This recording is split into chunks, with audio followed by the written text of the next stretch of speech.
July 8, 2026, Wednesday.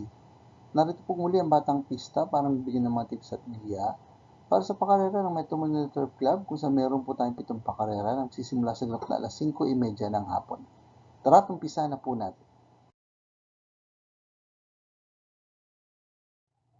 Race number 1, the start of first pick 5, covering races 1 to 5, with a distance of 1,400 meters, 3-year-old and above maiden race placers. Dito po sa race number 1, pampremera ko po, Diado, entry number 6, Sterling Pounds. Si Sterling Pounds po hindi lumaban last June 24 sa karera ng Metro Manila Turf Club. Distansya 1,200 meters, sa puwenta na ng preba, 114.6. Nang siya ay nasigundo, sa nanalong kabayan si Ashes to Ashes. Nandun din po sa laban na yun, entry number 7, Bossing Ray. Nanalyamado, ngunit po mga tatlo lamang ang preba ng 115.6. Ang best time po ni Sterling Pounds sa distansya 1,400 meters sa tatakbuhan nila ngayon. Dito po sa karera ng Metro Manila Turf Club ay nagawa niya last May 27 kung saan siya po nagpreba ng 129.2 nang siya po mga tlo sa mga kabayan sila Hermes Way at Artikulo 11. Pero si Sterling Pounds po ay merong preba na mas maganda, 126.4 sa parehas sa distansya at karerahan. Pero nagawa niya po ito last October 19 pa last year kung saan siya pong pangatlo. Sumakabayan sila Greatest Moment at Uno Magnifico. Panigundo ko na rin po entry number 7, Bossing Ray, na meron naman pong best time sa distansya 1,400 meters dito po sa karera ng Metro Manila Turf Club. Last June 4, sa po yung preba ng 130.2 nang siya ay nasigundo sa nanalo kabayan si Edge of Glory. Kunin ko na rin pong pantersero, entry number 9, Final Gambit na uling lumaban po last June 17. Sa karera ng Philippine Jockey Club sa distansyang 1,200 meters, sa puwenta na magandang preba, 1 minute and 13.8 seconds. Nang siya po mga tlo, sumakabay sila Ikaw ang Pag-asa at Imagination.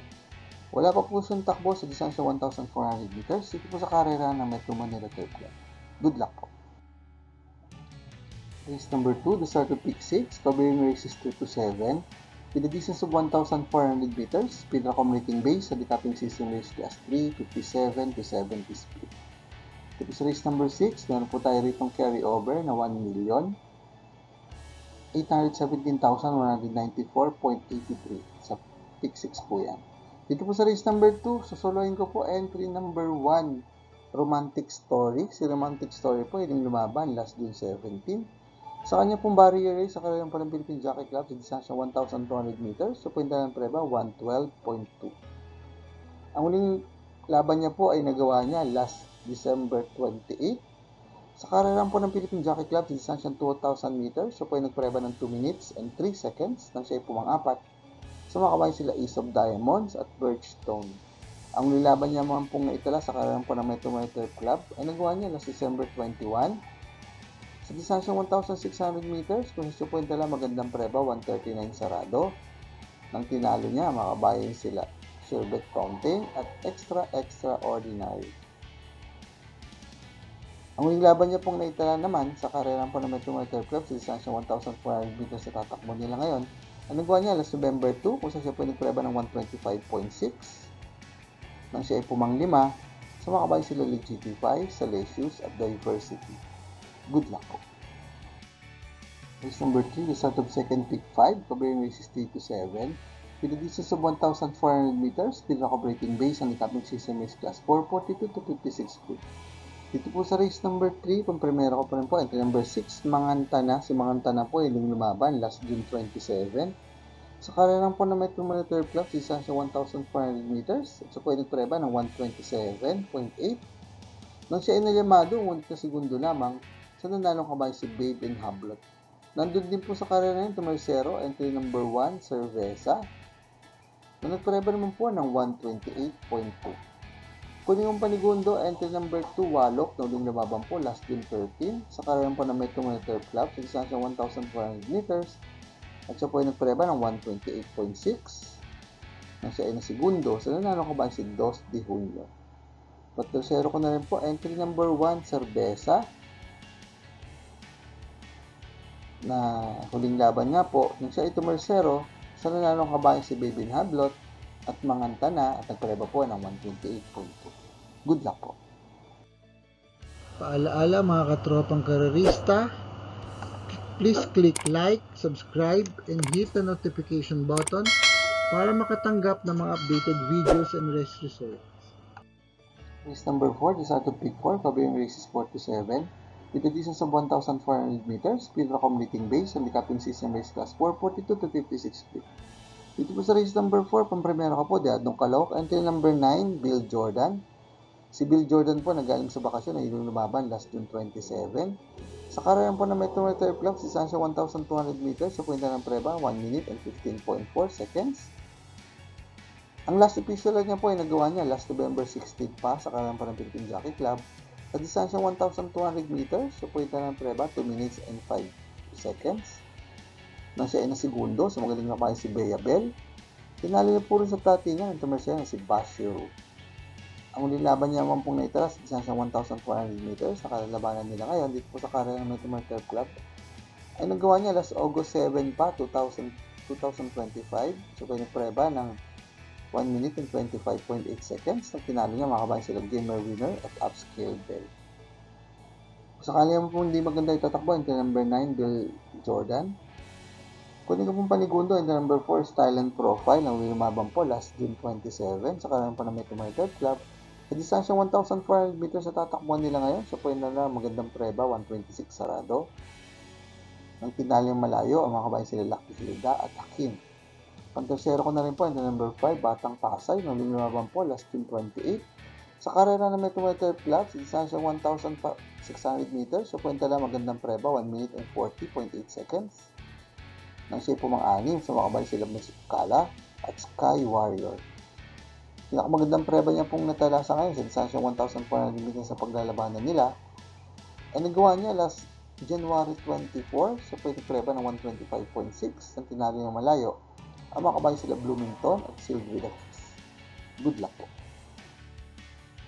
Race number 5, the last DD Plus na nito, covering races 5 to 7 with a distance of 1,400 meters, speed accommodating base and handicapping system race class 3, 57 to 70. Dito po sa race number 5, suluhin ko po, entry number 5, Anytime Anywhere, na lumabang po last June 21. Sa karera ng Philippine Jockey Club, distansya 1,300 meters, so punta na ng preba, 1 minute and 17.4 seconds. Nang siya inalyamado, ngunit po mga apat lamang, sumakabayan sila Frugality, Iska Bianca at Generative. Pero bago po yung last May 3, huling laban niya po sa karera ng Metro Turf Club, sa distansya 1,600 meters, so punta na ng preba, 139.4. Nang tinalo niya, makabayan sila Chancelicious. Ang best time naman pong nagawa sa ngayon sa distansya 1,400 meters sa paglalabanan nila. Dito po sa karera ng Metro Turf Club ay nagawa niya last January 11 kung siya po yung dala ng magandang preba, 124 sarado. Nang tinalo niya, makabayan sila Baobab at Nananana Bubu. Si Nananana Bubu sa laban na yon ay nagpreba naman po ng 124.6. Good luck po. Race number 6. The penultimate race with a distance of 1,400 meters, speed accommodating base handicapping system race class 5:17 to 41 speed. Dito po sa race number 6, pang primera ka po, Diado, pero nga sa laban. Entry number 3, Top of the Line. Si Top of the Line po ay lumaban last June 9. Sa kanalang po na Metro Turf Club, sa kanya pong barrier race, sa distansya 1,200 meters, nasa po yung preba lamang ng 1 minute and 18.2 seconds. Ang last official run niya po ay nagawa niya last November 29 sa kanalang po na Metro Turf Club, sa distansya 1,400 meters, sa po ito lang magandang preba, 126.6. Nang siya ay na segundo, sa nananong kabayan si Jubilum. Tinalo na po rin sa dati yan, tumersero si Gentle Force. Kung sa kanya mong hindi maganda, itatakbo entry number 3, Top of the Line. Kunin ko pong panigundo, entry number 12, Chef Cat. Chef Cat po ay lumaban last June 27 sa karera po ng Metro Turf Club sa distansya 1,400 meters. Sa punta ng preba, 1 minute and 30.2 seconds nang siya po mga-anim. Sumakabay sila Matikas at Runway 10. Pero bago po yung last June 13 sa karera po ng Metro Turf Club sa distansya 1,400 meters. So, punta na mas magandang preba, 129.4. Nang tinalo niya, makabayan sila Golden Pitita at Kalanggaman Island. Kunin ko pong pantersero, ang baba na rin sa laban, pero wala pa pong magandang tinatakbo. And number 10, Vavaboom, na huling lumaban po, last June 26. Sa karera may tumater club sa distansya 1,200 meters, sa puwinta lamang ng preba 1 minute and 17 seconds nang siya pumang pito. Sumakabayan sila Don Pedro at Right or Wrong. Ang huling laban niya po sa karera may tumater club sa distansya 1,400 meters ay nagawa niya last May 2 kung saan siya po nagpreba ng 129.8 nang siya pumang pito. Sumakabayan sila Magnolia Ariana at Matikas. Good luck po. Race number 7, the last race of the day with distance of 1,400 meters. Dito rating based on the capping system race class 442 to 56 feet. Dito po sa race number 7, pamamera po, Diadong Kalok, entry number 11, Tadeus, nauling lawaban po, last June 28. Sa karera ng Metromotor Club, sa distansya 1,400 meters na tatakbuhan nila ngayon, at sa puwinta lang ng preba, 126.2, at sa ito Mercero, sumakabayan sila Crulisa at Trump Peter. Si Trump Peter po na aking panigundo ay nagpreba naman po ng mas magandang tempo na 125.8. Pero bago po yun, si Tadeus po ay tala mas magandang preba sa distansya 1,400 meters sa tatakbuhan nila ngayon. Dito po sa karera ng Metromotor Club last April 18, kung saan siya po ay nagpreba ng 125 sarado. Nang tinalya, makabayan sila Part-Time Lover at Graceful Kid. Kunin ko pong pantersero, entry number 6, Barrier Reef. Nauling lumaban po last June 27 sa karera po ng Metromotor Club sa distansya 1,400 meters sa puwinta rin ng magandang preba, 125 sarado. Nang tinaling malayo, ang makabayan sila Swift Andre at Blue Mind Fury. Si Blue Mind Fury po sa laban na yun, preba naman po ng 1 minute and 26.2 seconds. Good luck po. For the complete results of these previous races, you may watch the Batang Pista Rewind results and dividend. MMTC next racing day schedule will be on July 10, 11, and 12, Friday, Saturday, and Sunday.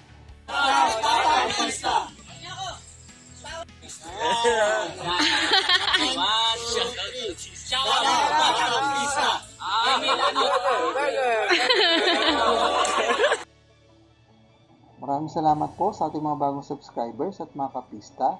Sa mais po makatanggap na updated race results and dividends at mga sa karera, please like, share, subscribe sa ating Batang Pista channel. Click ang notification bell para makareceive ng mga bagong videos. Paalala mga kapista, ng karera po iting libangan lamang at gamitin lamang pong sobra sa ating kakayanan. Good luck and happy racing to all!